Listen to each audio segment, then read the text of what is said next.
Welcome back. Again, talking about the history of Atlanta wrestling. This is Bill Apter from Pro Wrestling Illustrated, and my guest, Jim Crockett Jr., the president of Jim Crockett Promotions. I want to talk about the future.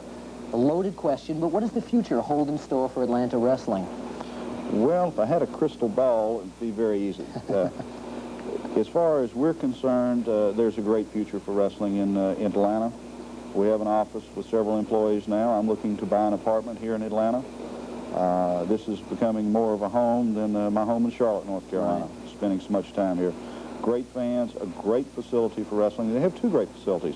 Fulton County Stadium is a very nice place to have wrestling, which the fans in Atlanta, hopefully this summer, will start seeing a few matches out there. What about the great things you're doing, for example, like with the Rock and Roll Express on Mother's Day, having them hand out roses to the mothers? Well, without mothers, we wouldn't be here. And so the Rock and Roll Express are going to hand out roses to the first 500 mothers that come in the building. Okay, now, kind of another loaded question here, because I know it's hard for men in your position being a promoter, but can you pick some of the stars of tomorrow that might shine here in Atlanta?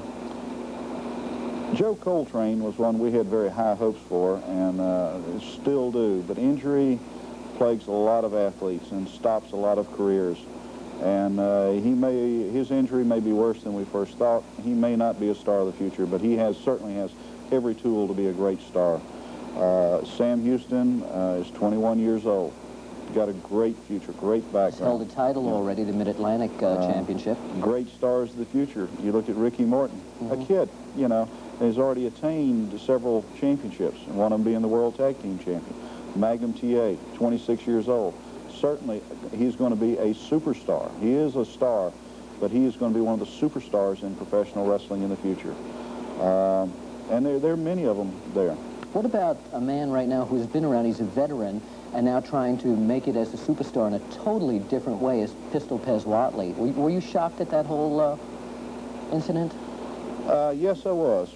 But Pez had been trying his best in this profession. It was almost like pure frustration. He couldn't quite accomplish what he wanted to the hard way, and so he took off the easy way. Now, whether he'll gain stardom, I don't know. Okay, also, are there any other new names that Jim Crockett Promotions can announce that are negotiating to come into the Atlanta area in the future? We don't. Our policy is not to do that until we have it signed, sealed. We don't like to tell the fans that we're trying to do something. We want to tell them we've done it, and here it is. Okay, because the reason I asked, I understand in the gossip grapevine, so to say, there are several big names that you people are negotiating with who obviously we will not reveal at this time either. We are negotiating. Okay, Jim, one last thing. Can you just give a message to the fans in Atlanta about future events? Not pinpointing the events, but how you appreciate these people. Well, we really love the fans here in Atlanta, and we made them part of Starrcade in 85, excuse me. In 86, we plan to make them part of Starrcade again, but also the Great American Bash is something I think they should mark down their calendar. Can't tell you the date yet, but when you hear, you certainly want to be a part of this. It's been a pleasure having you here again. We'll look for you on the Superstation with all the stars of the NWA. Thank you, Jim. Thank you, Bill. Pleasure.